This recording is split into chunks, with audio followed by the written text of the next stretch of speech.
Welcome, folks. Welcome to the Pinch Talk podcast. For this episode, we're going over the very last divisional preview of 2020. Hopefully, we get baseball. This time, we are going over the American League West. This is a division that sent two teams to the playoffs in the past 2 years. And yeah, it's a division that's been kind of involved in a little bit of controversy, over the off season. I sounded weird as hell right there. I love my Spanish accent. The Houston Astros, the number one team in this division for the past 3 years, were caught basically stealing signs to a whole new level. You want to do a small little recap of what they did? Yeah, so Astros got caught cheating. Didn't get caught. Something that was part of the 2017 World Series team. Mike Fiers, a starting pitcher. He basically gave Ken Rosenthal, I can't remember who else. He admitted to cheating. Yeah. It was crazy, just the way it dropped. It just came out of nowhere. There was no breaking pitcher or person a part of using Astros organization during the 2017 season says the team was cheating. It just happened. It just came out. Everybody got blindsided by it, and it was right after the World Series too, and that was even crazier because the Houston Astros had just lost. Yeah, but so they piled it on. It was a double whammy. But so the Astros cheated by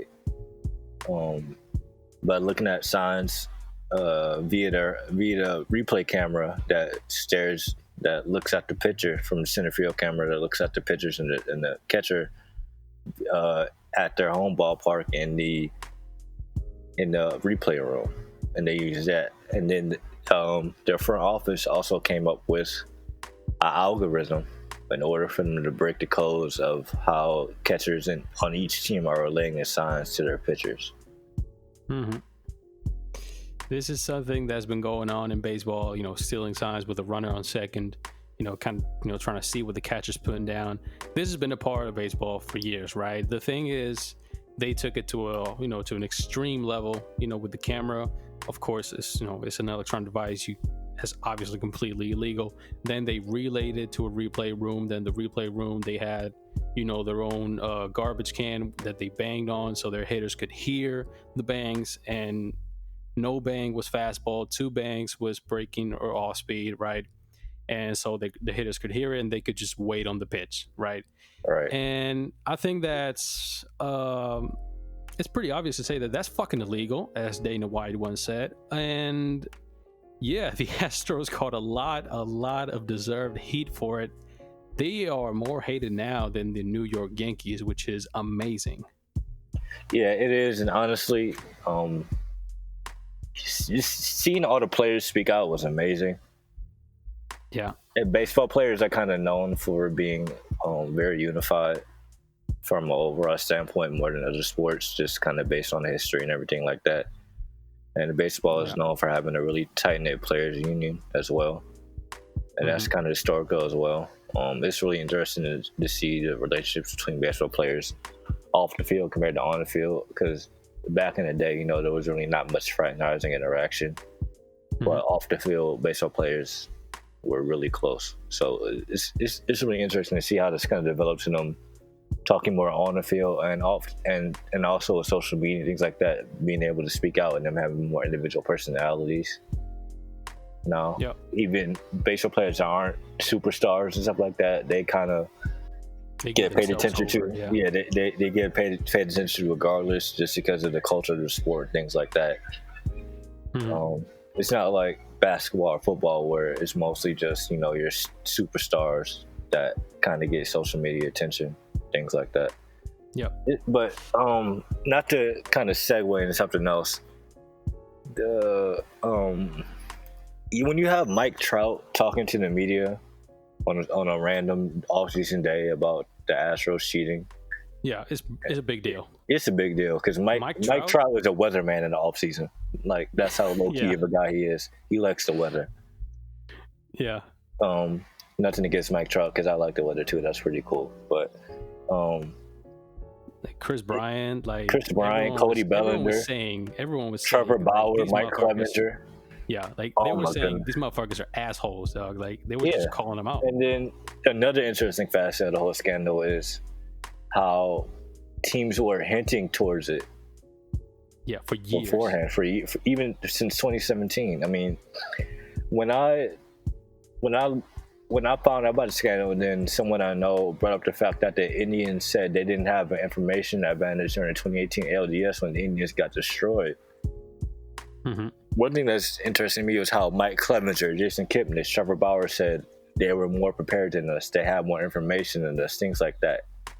Yeah, kind I of may be overreaching to something. But it's obvious now with this whole scandal that happened. It's obvious that they were alluding to something. They knew something back then, because baseball player travels between the word travels between baseball players in general. So there's a lot of stuff in baseball player circles. The word just travels. Like, it's not going to leak or anything like that, but it gets around. Yeah. So that's basically what they did. Their general manager was also involved in some incident where he kind of made fun of women, and then that was linked to it was an assistant GM, I think. Okay. Not Jeff Luna. Okay, and that kind of got linked to them, picking up Roberto Osuna in the trade, who has, I think, allegations of domestic abuse. And no, he got suspended for it. It wasn't allegations. Okay, then shit. Then, so yeah, and that kind of got linked together. So that was another bad look, like all at the same time. He got his ass fired. And yeah, just a lot of controversy, really. And then you have Justin Verlander's "I hate cheaters" face up. And then he was silent as fuck. Like, I have not heard a word from him on social media since then. So they kind of looking, kind of shaky in the light. So I think it's easy to forget, though, with all this and with everyone hated them, and with them probably setting records in terms of hit by pitches next season. Like, if it was a full season, I'd expect some kind of record in terms of being hit by pitches, at least in the first month of the season.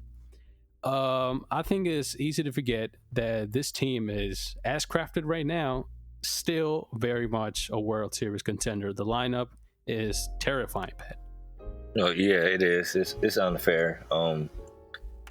They have George Springer, Jose Altuve, Michael Brantley, Alex Bregman, Yuri Gurriel, Jordan Alvarez, Carlos Correa, Josh Reddick, and Martin Maldonado, and then on their bench they have Kyle Tucker, who is a top 10 overall prospect in baseball, and some other guys. But honestly, their lineup is. We already know about the lineup. We already know about other guys. Yeah, we know who they are. We know what they're gonna do. And the short, Carlos Correa is probably gonna be batting in the seventh. That's ridiculous. But all the guys are established. Jordan Alvarez was just voted the Rookie of the Year, and he's extremely talented guy. He reminds me a lot of David Ortiz. Mashes the ball. Lefty, yeah. And he's big. Huge. He's huge. Despite all the cheating and everything like that, the Astros know how to build a roster. Yeah, that's one thing they're good at. They know they've had a good front office and good scouting and coaching and a good farm system, all of that stuff. What our farm system isn't as good as it once was. That's what happens when you've been competing for 4 years at the level they have. People graduate, you trade guys, etc. I think the pitching rotation, I wouldn't say it worries me, but it worries me a bit more than it would have in the past 2 years. I agree. You lose Garrett Cole, re-sign him. That's kind of a big deal. But you still have Zach Greinke and Justin Verlander, but they're getting kind of old. And Justin Verlander was slated to be hurt if it wasn't for the pandemic. And who knows how long he would have been out. Jose Urquidy, he's pretty good. I expect him to be pretty decent third or fourth guy. Les McCullers Jr. is coming back from Tommy John surgery. Always a toss-up, Yeah, and that's kind of a toss-up. We don't know how he's going to do. Plus, he's a little guy who's never really been able to stay healthy for a full season. So he should benefit from the shortened season. And you have Josh James is probably his fifth starter, even though he was a reliever last year. He does have a pretty good third pitch. If he can command the ball better in his pitches, then he should be fine because he has some filthy stuff. Yep. One trait with Astros pitchers is high spin fastballs and nasty sliders. Yeah, they magically jump in spin rate, something that Trevor Bauer has alluded to, that maybe there's something weird going on. And I wouldn't be surprised, kind of based on their whole culture and other organization, things like that. Because they turned Justin Verlander back into Justin Verlander when he came from Detroit to the like, just like that, day and night. Yeah, just like that. Yeah, it literally happened. Their bullpen, they have Roberto Ozuna, one of the best closers in the MLB currently. Brian Presley, he's pretty good. Brian Abreu, I like him a lot. He's filthy. Although he has command issues, he has a high spin, high velocity fastball, and his slider and curveball have been called benders from hell. Yeah, which is, folks, a name that's given to shit that moves, that just drops. It just vanishes. It's scary. They have still have Chris Davinsky, Joe Smith. I could see him maybe putting Forrest Whitley in the bullpen, maybe that later was a name in the year. I wanted to bring up. Yep. Yeah, we could get in their prospects now if you want to. Go ahead. Yeah, that was a name I wanted to bring up, Forrest Whitley, because with some of the question marks in the rotation, of course, Jose Urquidy, he looked good in the playoffs, but he's still somewhat of an unknown. He's unproven. Lance McCullers, we don't know how he's going to come back. The fifth starter is, they're kind of just going to stick someone in there and hope it sticks. And then, of course, the two aces are aces, but they're aging. I think that they really need to take advantage of the window they have right now, because Forrest Whitley, he's not quite major league ready yet, and he might be major league ready by the time Greinke and Verlander start, falling off the cliff. I think that would be the danger.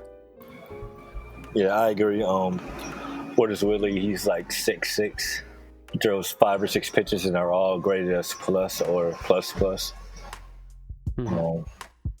They say his changeup is like an apparition. It's a 70 grade changeup that just disappears. Yeah. Against lefties and righties. His fastball, he sits 93 to 99 and he gets tips like 100. Yep. And he's a really big guy, so they're expecting durability from him. I think they bring him into maybe he might be an attacking squad. I think it's fair. And then you still have Kyle Tucker. He hasn't really broken out yet, and he's kind of been lauded since he came into the MLB, or since he got drafted as one of the best prospects in baseball. So we'll have to see how he does. I think that the deal here is... Go ahead.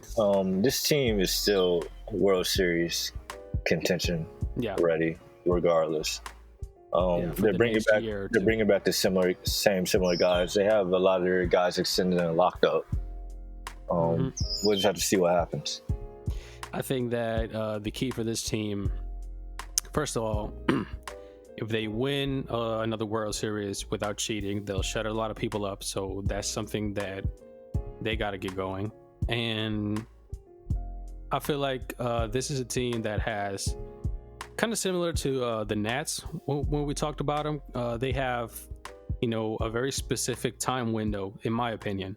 When you look at the state of the farm system and the state of the rotation, the position player side is fine. Even if Kyle Tucker doesn't, ball out, I think they'll still be fine regardless. But I think that, like I said, with the state of the rotation, oldish at the top, the farm system is not as good as it was in previous years. Not a lot of, top of the rotation talent. I think that they're staring down at a 2-year window, basically until Verlander and Greinke fall off the cliff. I think that's fair to say. Right. And honestly, this team, I think they're going to remain competitive. I don't think they're going to have a fire sale or anything like that. They might fall like 81, 81 games for a couple seasons maybe. But they reload and kind of let their young guys get established. But I don't see them blowing it all up unless it just goes very bad or they decide to be proactive and get premium prospects for their players.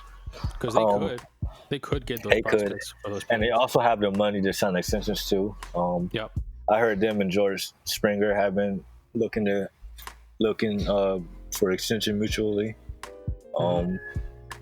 With Carlos Correa approaching free agency in 2021, I think they let him go.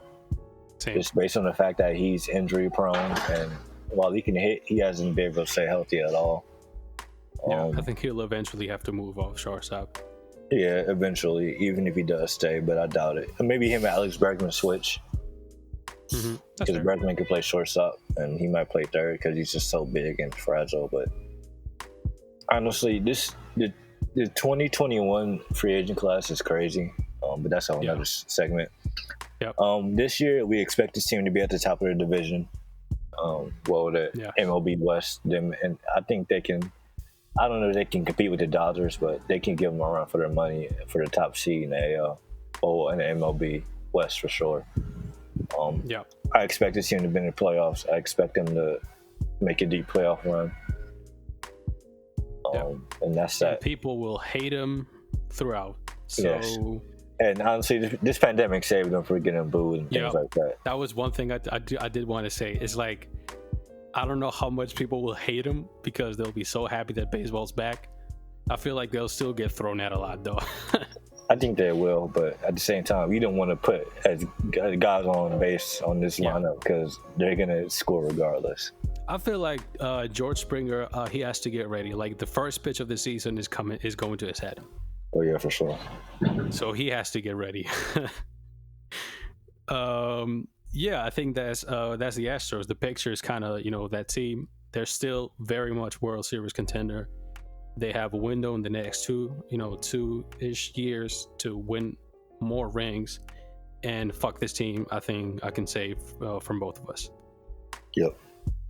Okay, so that's the Astros. Fuck them and let's move on. The LA Angels are up next. Also known as the team that Mike Trout has been carrying on his back to, out of the number one overall pick year in and year out, basically, if I'm gonna, exaggerate. They did make a couple moves in the offseason, though. They signed Joe Madden as a manager. I think that's a fair move.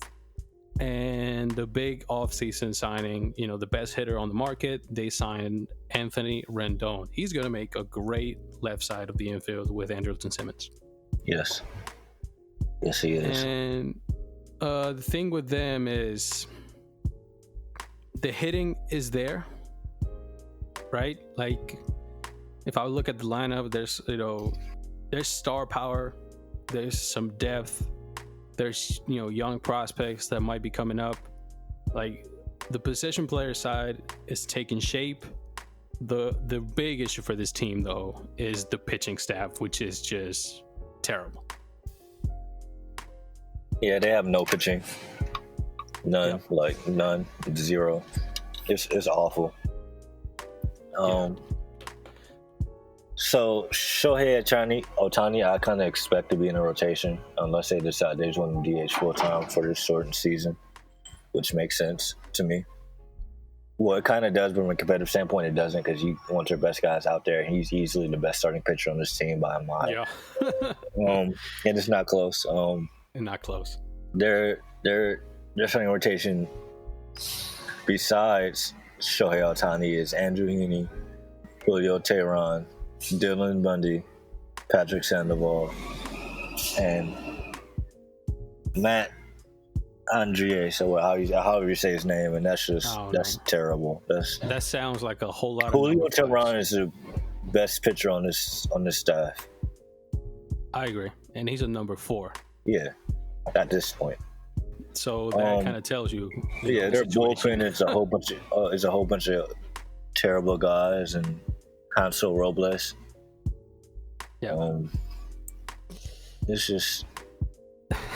This is one of the most binary teams. Yeah, in the majors. Like, we might as well just talk about their lineup some more, just getting into depth on their lineup. Yeah, I feel like that's enough for the Angels pitching staff. is completely barren, and the fucked up thing is there is basically no impact talent coming from the farm system. So I don't And know they what didn't the even fuck they're gonna sign him. do. They had so many good starting pitchers they could have signed in the offseason, but they could have traded for, but they didn't. Yeah, And then Hyunjin Ryu, yeah, Hyunjin Ryu, Garrett Cole, Zach Wheeler, yeah, Dallas Keuchel, who knows that division. But and then they were involved in a trade for Ross Stripling and Jock Peterson that the owner mixed because he didn't like how long it was taking. Like, really? Fucking, that was so stupid. That was stupid. Such an Angels move. Yeah, and then they asked for Mike Clevenger from the Indians, and the Indians asked for Joe Adell. And obviously, which is a fair trade to me when you have Mike, because Mike Clevenger is easily the best pitcher on that rook. He's an ace. He's a Cy Young contender too. He's established too. Yes, Joe he's Adell established. is not. All right. So and the thing with Mike Clevenger is he has 3 years of control left. Yeah, he's one of the most valuable assets in baseball right now. Yeah, easily from a trade asset standpoint, he is. And I wouldn't be surprised if the Indians trade him if they don't extend him. And which is fair because they could get a lot for him. I'm not mad at them for that. Prospects to look forward to from this team: Joe Adell and Brandon Marsh. Yes, that's it. Joe Adell is your stereotypical right field prospect. Yeah. Huge cannon arm, huge power. Yeah. Yeah. And Brandon Marsh is a speedy center fielder that hits for contact. And I think that's a good thing for them because that might end up moving Trout to left field. I don't think Trout's moving anywhere. You don't think so? No, I doubt it.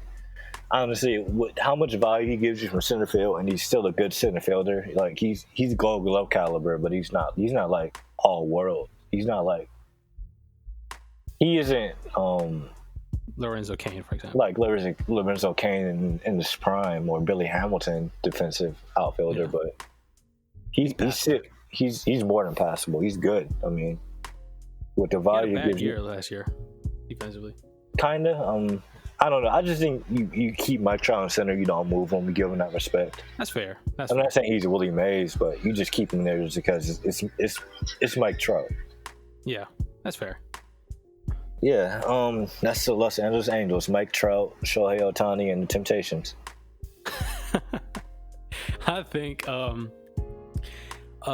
mentioned the left side of the infield earlier. I think that's going to be one of the best pairings in the league. Andrelton Simmons, he was hurt last year, and despite the fact that he was hurt, his defense was still Andrelton Simmons level, which is probably the best defensive shortstop since Ozzie Smith. Easily. Yeah, no, probably. So, and Rendon is a good defender, solid base runner, and terrific hitter. He's a superstar. So, and I was happy for him because he had been underrated for a couple years. Yes, he was. He really didn't get the shine that he deserves, because he's such a low key dude, and because Bryce Harper was on the same team, and Bryce Harper left, and he really took over. So, I'm happy for him. And he got the shine he deserves. And I mean, that's really it, because the Angels are such a binary team that the pitching staff is really not worth talking about. And the lineup should be good. I think the most interesting part of this team, I don't think they're ready for playoffs yet. No, they can maybe make a wild card run. Okay, but I can buy that if the offense clicks. Yes, if the offense just destroys, which you kind of expect considering the lineup construction. Like they still have Justin Upton lurking in the second half of the lineup in left field, but honestly, they're still pretty far away. Unless they need to swing some trades for some pitchers, sign some pitchers free agency or something. Like you're the Angels, you have all the money in the world because you're in Los Angeles, and it's kind of inexcusable at the same time. They're still at the first step before they're able to compete. This team is not. It's still a lot of pitchers away from being World Series contenders. Absolutely. So, I mean, at least the offense will be fun to watch. Angels fans, that's something that you can hang your head on.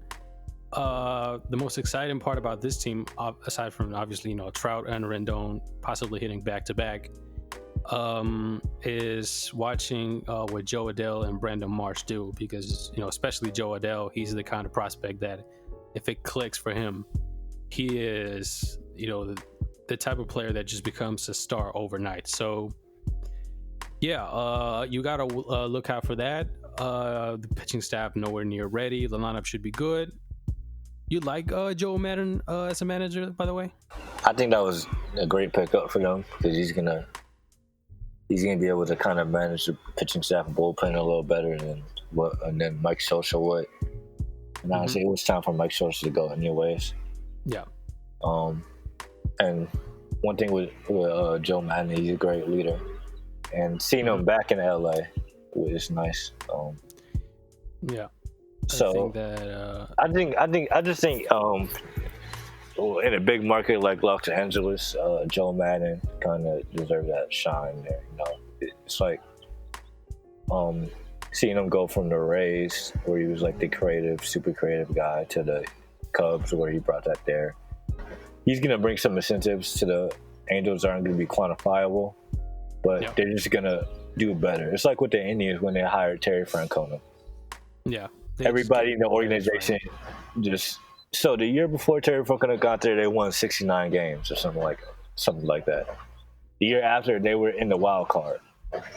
That's just the unquantifiable things that certain managers bring because they're so good, because they're baseball lifers and they care about the game, and they know how to motivate players.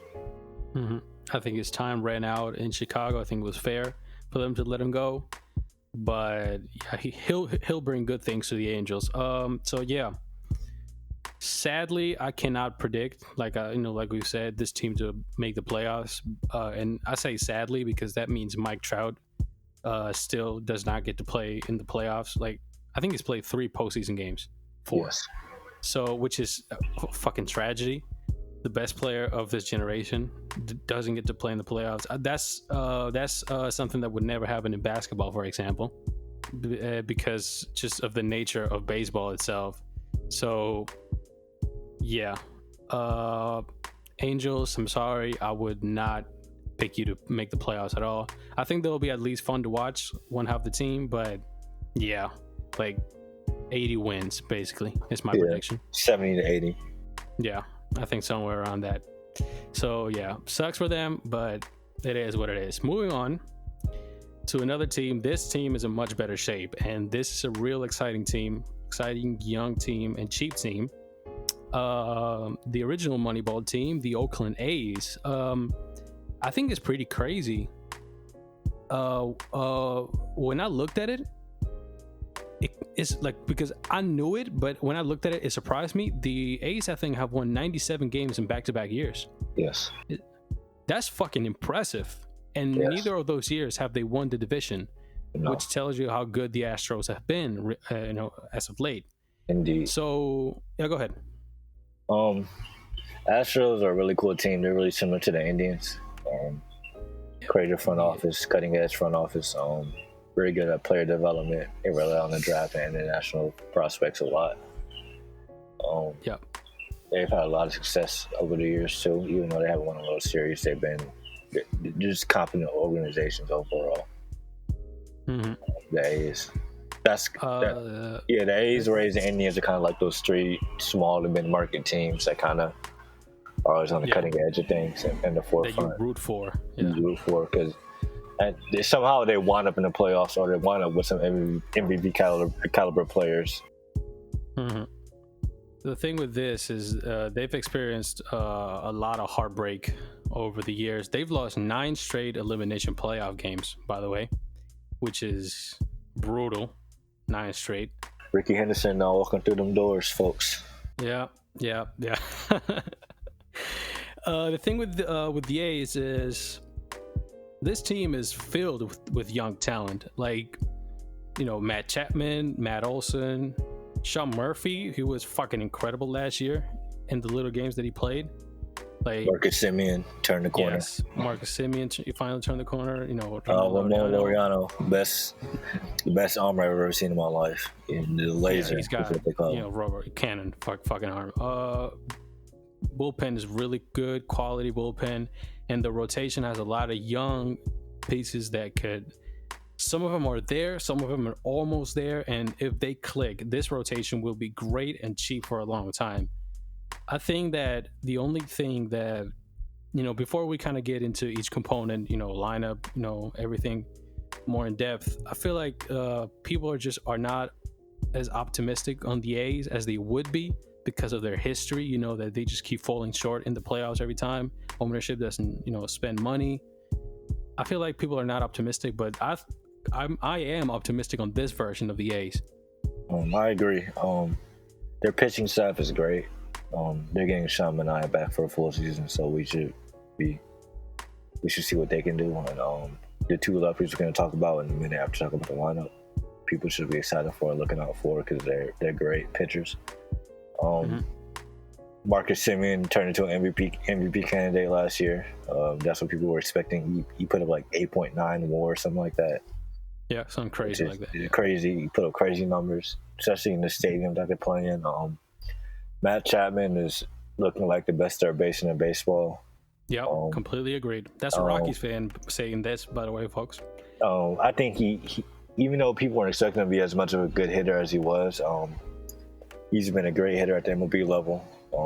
Great defender. Honestly, I think he's a better defender than Arenado. He is right now. He is right now. Yeah, just kind of based on his style and how he plays the hot corner. His range is crazy and his arm is insane. Matt Olson, if he can stay healthy and kind of take that next step forward, I expect big things from him because you don't really see many first basemen that can provide defensive value and still be able to hit power and average. Have Mark Canha, who they got in a Sonny Gray trade, Steven Vicasati, Chris Davis should be healthy and coming back, and he had an off season last year, but he was injured and trying to play.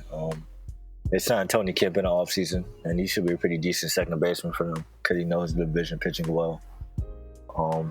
But yeah, this team is really unique in how they're constructed, and it's really cool to see.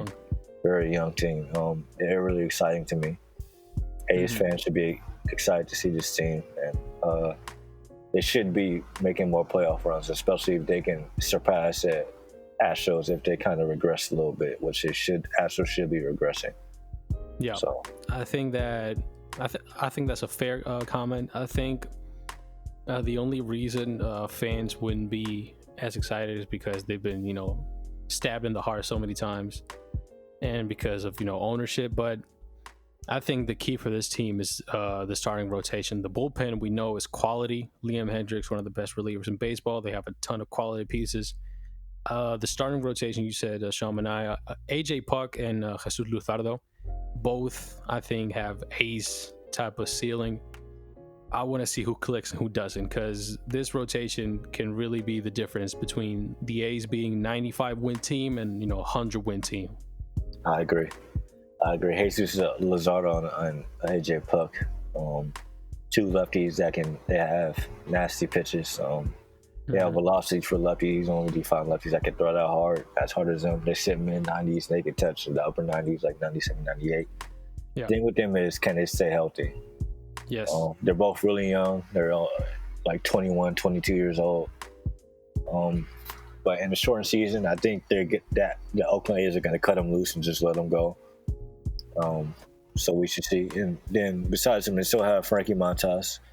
They still have Sean Manaea and Mike Fiers, who are three also good guys. And Sean Manaea kind of looks like an ace himself somewhat. Yep. So we got to see how he responds to Tommy John surgery. And then this bullpen is stacked. Yes, it's typical Oakland A's. Quality arm after quality arm after quality arm. No real weak link. Yeah, when you're able to trade or DFA Blake Trinan and still have a elite bullpen, that just kind of shows how much depth they have. Absolutely. So, yeah, I think that in some ways the A's do have a lot to lose. If well, actually, I don't know. They would have a lot to lose in my eyes if the season got canceled. But in the shortened season, I think they have a lot to gain. Would you agree? I agree. They need their young guys to develop, take the next step, because Sean Murphy, Jesus Luzardo, and AJ Puck kind of look like the core of this team. they can sign Marcus Semien to an extension and hope that he can be. I don't think he's gonna have another 9-award season, but just as good, maybe slightly, maybe 6-award, 5-award, a couple more seasons like that. Because he can keep being a 5-award player, then that's super valuable. So yes, such from the shortstop. Yeah. Ramon Laureano, if he could take that next step, that would be great. Matt Chapman and Matt Olson, we know what we're going to get from them. Chris Davis, 40 home runs, 247 batting average. Yeah. Taking walks. That's crazy. The batting average says crazy. Yeah, it's cool, but yeah, it's one of the funniest things in baseball. Yeah, it is, but the A's are a good team, so we just got to see what happens from this point forward. Would you say that, like, if you were the A's right now, right? And I know this is kind of, a difficult way to do it, but if you were the A's right now and you had to pick between Marcus Semien and Matt Chapman, who do you extend? Matt Chapman. I agree. I think that for that very same reason, I can very much see them just letting Semien go after this year. I agree. I think that's really the fucked up thing about the Oakland A's. They don't spend money, and that's why they frustrate me a lot. I've talked about how the Indians frustrate me, but the Indians have spent in the past, and they spend in times where they should have, even if they didn't this year to me. But the A's, they just don't spend. I just don't know how.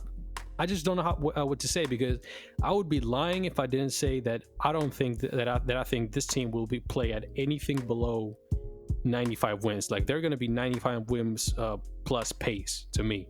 That's just the amount of talent of this team right now and everything that's coming from the farm system. But I don't know, man. Like, it's like they need to prove it to me in the postseason for me to actually believe it. Like, I'll believe it when I see it, kind of deal, because they got smoked by the Yankees in 2018, then they got stabbed in the back by the Rays in 2019. I watched that game live, by the way. That was one of the most painful crowds. Like, I could just tell how much pain was in that crowd the whole game. It was brutal to watch. It was like watching someone, murder someone and then just dismember him slowly and just stack the pieces in the fridge. Yeah, like, the way their bullpen just unraveled at the end of that game was bad. Oh yeah, it was just awful to watch. They just could not score. And yeah, bludgeoned. Yeah, they just got smoked. And that's really the deal with the A's for me. They got to prove it to me in the postseason, and then I'll believe it. But I want to believe it. Like, yeah, they have the pieces. They just need to take that next step and get over that. To get over the hump, they just need it. They need that one next step. I think that an established veteran player, maybe in the outfield would have helped. But as they're constructed right now, I think this team is ready if they take that next step together, and the young pitching prospects, they come into the majors and they kill it. I think they're ready for big things, and I would not be surprised, especially in a shortened season, where it's more difficult to get hurt because there's less games, obviously. I would not be surprised if this team really challenged the Yankees, Astros of the American League. I think that's fair to say. And they also have some of the best uniforms in baseball, so it's just really cool watching. Yeah, they do. That's another thing the A's got going for them. This is also kind of a sneak peek of maybe another conversation. I hate the gray uniforms in baseball. I fucking hate them. I think no team should wear them except maybe teams that have really historic gray uniforms, like the Yankees, for example. But I fucking hate that it's a norm that every team has a gray road uniform. I'm glad the Indians have alternative uniforms out of gray with the navy blue. Yeah, I would love to see the Rockies just use the purple uniforms on the road all the time. But anyway, that's. Do you guys have black uniforms still? Yeah, they do. The black vests. I think those should be. They need to wear the black, like all black uniforms. Maybe that would be really cool because it would contrast with the purple and white. But that's another. Yeah. That's another topic. That's another topic. So yeah, that was the A's. I think we both agreed 95 plus win pace. Yes. Team. Absolutely. Yeah, 90 wins, 91 pace for sure. Yeah, 95 plus. For me, I think that they have all the talent in the world. They're young. They're going to be cheap for a while, which means their window is there. We just got to see them take that next step. So, moving on to a team that's basically the exact polar opposite of what we just talked about. We talked about how the A's were right there. The window is right there for them. They can see everything immediately. The next team is the Seattle Mariners. The Mariners have always been a weird team. They have the most travel miles of any team in baseball, if I'm not mistaken. I think that's by a lot. And they've always been a weird organization. And I want to set things up for this preview by saying that last year, the Mariners won 13 of their first 15 games, right? And Yes. I remember everyone was so hyped about the Mariners. And then they lost 92 of the final 147. That is peak Mariners right there. And I would suggest Mariners fans to kind of get ready and, assume that that's going to be your fate in the next couple of years, because this team is starting the rebuild pretty much, and there's still a while. The only thing the Mariners fans have to look forward to is Julio Rodriguez, Jerry Kalenic, and Jerry DiPoto trades. Yeah, they executed what we like to call a fire sale. Every veteran player not named Kyle Seager, Mitch Haniger is gone. King Felix is done, and they fleeced the Mets for Robinson Cano's PED enhanced. Yeah. The fucking Mets. Robinson Cano would have some fungal really bad, and he got it. He's back in New York, but yeah, man. Like that's the thing. The Mariners, much like the Tigers and the Royals, not a whole lot to talk about them, except for actual prospects, because and they do have a couple. Or young guys that they picked up in the waiver wire. So I like them trading Rochelle Long and JP Crawford, two guys in their mid-20s at second base and shortstop. JP Crawford is once the top prospect in baseball, but he hasn't really been able to stick offensively. But defensively, he's been pretty good, and he has a great glove. If they can kind of get it together and catch a second win and take that next step, that would be nice. Kyle Lewis, they drafted. When they drafted this man, 2016, he was his 11th overall pick. He had some brutal knee injuries towards ACL and things like that, but he really broke out last year, especially at the major league level, by staying healthy. And he hit like 5 home runs in his first 5 games, something crazy like that. Like he torched the ball and won his cup of coffee. Yeah. Yeah, Daniel Vogelback. I don't know. He came out of nowhere to me. I never heard of this man in my life, and he was a pretty good DH for them. And they signed Evan White to an extension, their top first base prospect, and he's really good. One thing that's different about him is he has plus speed at first base, so he's kind of expected to steal 20 plus steals per year, which is rare. Which is rare for first base. He has a 70 grade glove, and he can hit. So I expect good things from him. They also have Malik Smith, and even though he had a kind of a bad year last year, he's still a pretty good center fielder, and he's still pretty young. So we can take that next step in his development. That would be pretty nice. Yeah, just get on base. Yeah, get on base and still. The rotation: Justin Sheffield from the Indians, Marco Gonzalez, Yusei Kikuchi, Kendall Graveman, and Taijuan Walker. Taijuan Walker was once the top prospect in baseball, and he was pretty good until he had like 2 Tommy John surgeries in a row or something crazy like that. Oof. So we have to see what he does when he comes back. But yeah, besides that, there's nothing there on the pitching staff. So I mean, this team is still a lottery ticket team. Their top prospects, Julio Rodriguez and Jared Kalenic. Jared Kalenic are still a few years away, and that's it. They also have Logan Gilbert and George Kirby, who are 2 starting pitchers, who are a couple years away. They're college age players though. And one thing that the Seattle Mariners have done well was revamping their pitching development organization. So we'll just have to see what happens. Yep, that's the thing. That's it. The Mariners. If it sounds familiar, folks, what we're saying about the Mariners is because we've said it already a bunch of times with other teams, Tigers, Royals, Orioles, Giants, teams like that. This is the nature of baseball. This is the nature of baseball for mid to small market teams. There comes a time where there's always a couple years where you're just going to suck. And the Mariners have at least openly admitted this by trading everyone worth a damn away, basically. And they basically told their fans there's not going to be any meaningful baseball here for at least 3 to 4 years if they're lucky. So yeah, but to their credit, they have done it. There's a lot of teams that don't do it, and they kind of stay as a 78 win team, and they pretend like they're doing something because they're not losing 100 games. So I think that's fair to give them at least some credit there, actually, having the balls to do it. But yeah, there's really not that much to say about them, really. You have anything more? No. Yeah, me neither. So we're just going to move on. Also, they're going to take a lot of losses, the Mariners, in the coming years, because 4 out of the 5 teams are at least decent. Even if they're not playoff contenders, the Mariners are the only terrible team. So they're going to eat a bunch of losses. Oof. Boy, oh boy. Yeah, they're just going to get destroyed over the next 2-3 years. Ken Griffey, Alex Rodriguez, and whoever else. Randy Johnson. Ichiro. They wasted Ichiro's career.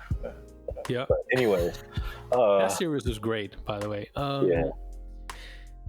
The very last team in the division. This is a weird fucking team to me. The Texas Rangers. I thought this team. First of all, I would still love to. I just still laugh at them for how much they wasted that core they had in the earlier part of this decade. Of the past decade. Like just how much they wasted it, how much they choked. But anyway, moving on. This team is so fucking weird to me. Like in baseball, we always talk about, there's pitching, there's the offense, right? This is much like the Angels. This is a binary team, but in the other way around, really, because the pitching staff looks pretty good. Yes. The lineup is. Go ahead. Yeah, my bad. The lineup is. Yeah. Shin-Soo Choo, 37-year-old Shin-Soo Choo, is still pretty good, which is weird. Mm-hmm. Elvis Andrews, replacement level.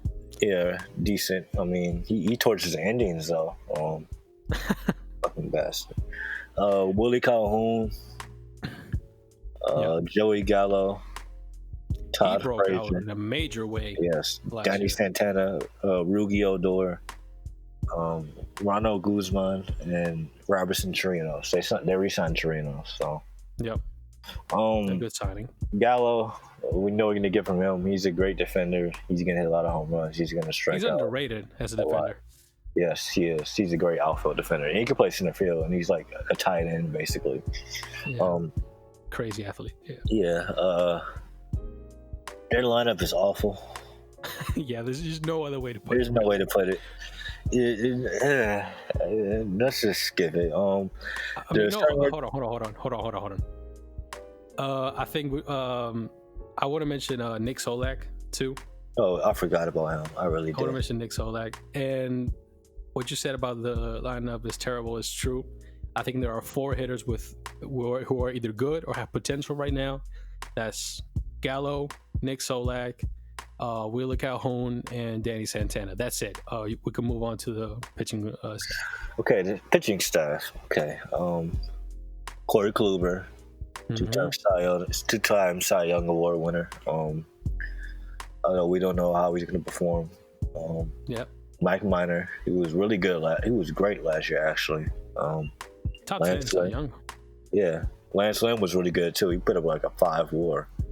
Kyle Gibson. I think it was more than that. Yeah, it was like 5 or 6. I think it was. No, you're good. He was really good last year. I don't even remember. But their 4th and 5th guys are Kyle Gibson and Jordan Lyles, who should be pretty decent. And their bullpen is Jose. Solid. Oh my goodness, Jose Clerk is only 26. Seems like he's been around forever. Wow. He was pretty good last year. Besides being injured, Rafael Montero, Brett Martin, Jesse Chavez, and some other people, and they signed Nick Goody. But they traded Mayo Clase last year to the Indians for Corey Kluber. Mm-hmm. they threw and lead them to Shields, but this team is weird. Can I say something? Yeah.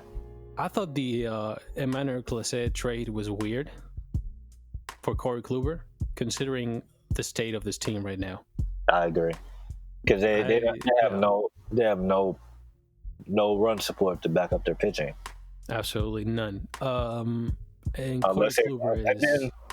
Then the one thing too is about this team. They were thinking about saying Anthony Rendon, but they didn't. That made so much sense to me. It made a lot of sense, but the fact that it didn't happen just kind of, I guess, delayed their plans a little bit.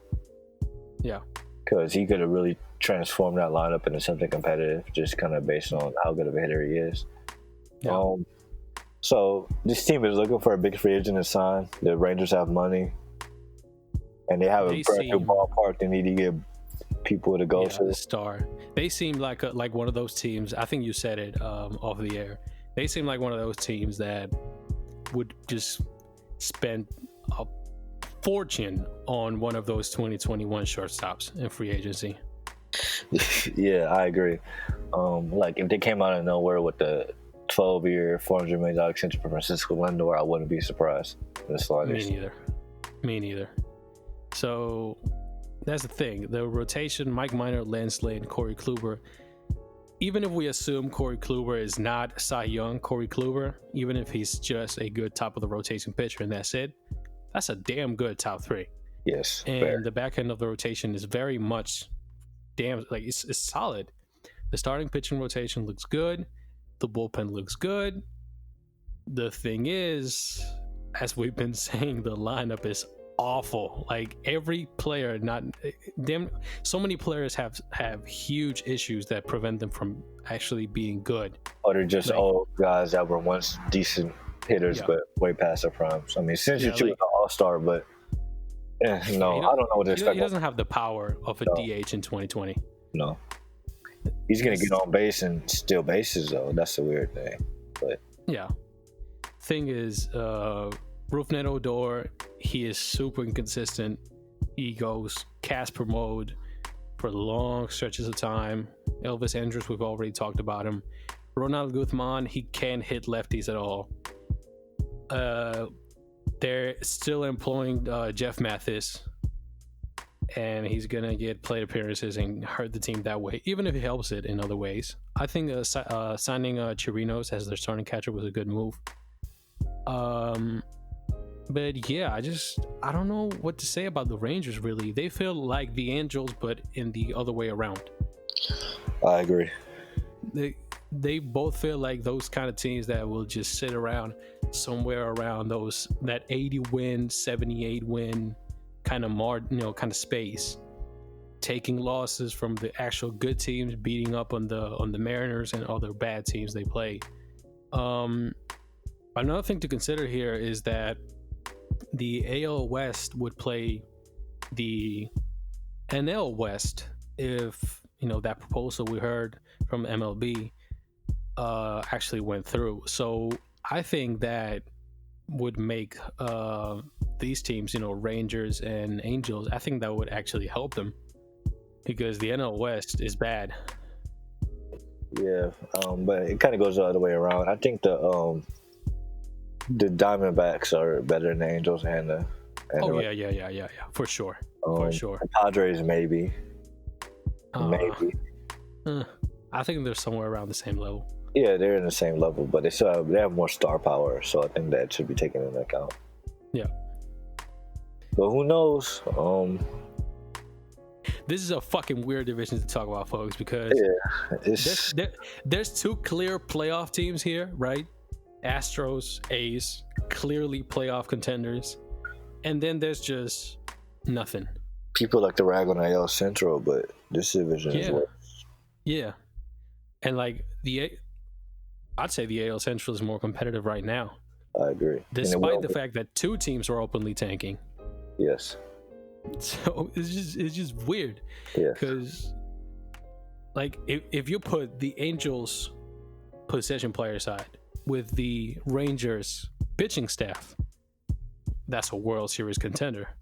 Unfortunately for both teams, that's not actually the case. So if we go for actual, division standings, I think there's an argument to be made for the A's over Houston, but I'm not gonna be, quote unquote, take that risk yet. I'm gonna pick the Astros, then the A's, then I'm gonna go Angels because they have Trout and Rendon, then the Rangers, and obviously then the Mariners eating a million losses.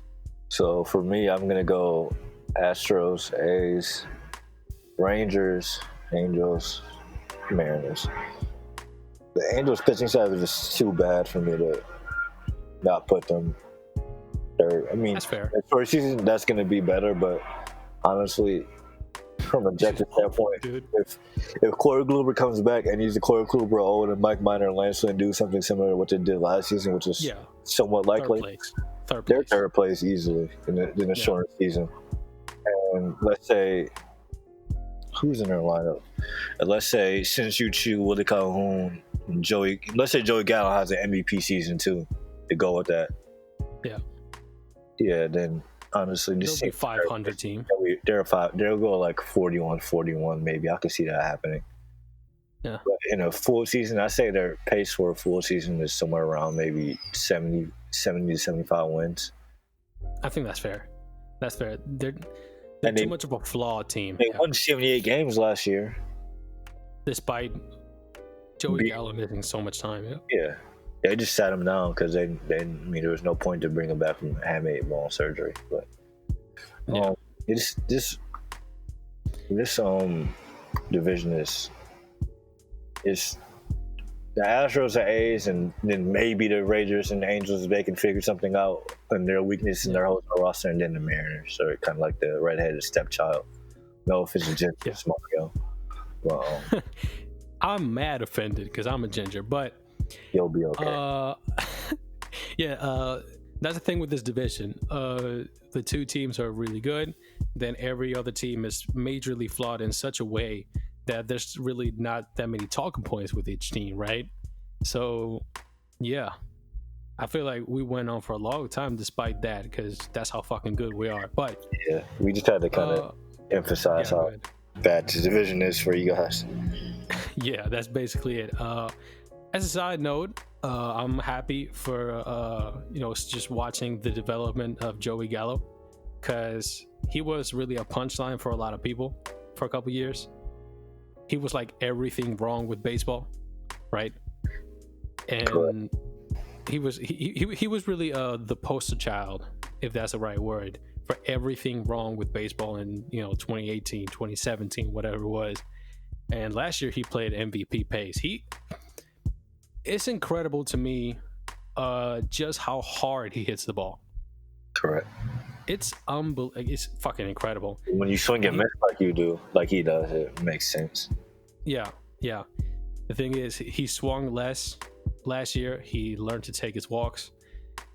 His on-base percentage was amazing. His WOBA was fucking incredible. That's a tip for pause for Rockies hitters, by the way. Swing less, take your fucking walks, and you'll be better hitters. Nolan, do that. That's the one thing keeping him from being truly elite. So I went off on a tangent right there. Fuck the Rockies. So anyway, that was the AL West preview for y'all. This kind of feels like it was somewhat all over the place, but that's really where this division is right now. There's just so many fucked up things with every single team except the A's that this is kind of how we went about it. But yeah, that was the AL West preview. I think I went Astros, A's, Angels, Rangers, Mariners. Pat went Astros, A's, Rangers, Angels, Mariners. Also, a reminder, the podcast has a Twitter account. We do a whole bunch of shit to interact with y'all on the Twitter account. We do threads and baseball terms 101 to explain the game of baseball to people who maybe are newer to it. We interact with y'all, upload videos, shit like that. So keep that in mind, interact with that. And yeah, stay tuned for the podcast. Since the divisional previews are done, we're likely going to move into a weekly schedule where we'll do some sort of format that involves weekly, a weekly update of sorts, and then kind of a central topic. But we're still trying to figure that one out. So that was the American League West 2020 preview. I got one more thing. Oh yeah, go ahead. If anybody has any questions, just DM us or DM the Twitter account. It's linked in the anchor page. So just reach out to us. We're thinking about maybe doing a mailbag kind of thing each week too, as a part of the weekly podcast now. So just reach out to us if you have any questions. If you want to be maybe a guest or something like that, we're open to that as well. Absolutely. So what Pat said, what I said, keep that in mind. Thank y'all for listening. And that was the Pinch Talk podcast, the American League West 2020 preview. Peace.